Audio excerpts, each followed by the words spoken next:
Mestre, dize ao meu irmão que reparta a herança comigo. Jesus respondeu: Homem, quem me encarregou de julgar ou de dividir vossos bens?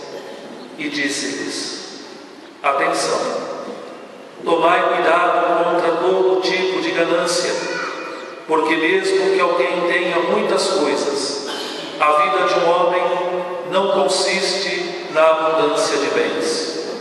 E contou-lhes uma parábola. A terra de um homem rico deu uma grande colheita. Ele pensava consigo mesmo: o que vou fazer? Não tenho onde guardar minha colheita. Então resolveu: já sei o que fazer. Vou derrubar meus celeiros e construir maiores.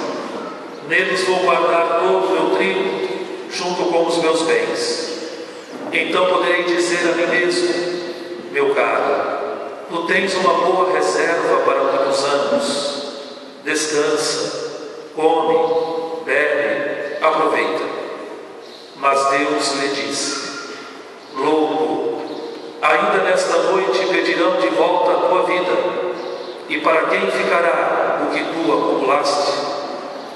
Assim acontece com quem ajunta tesouros para si mesmo, mas não é rico diante de Deus.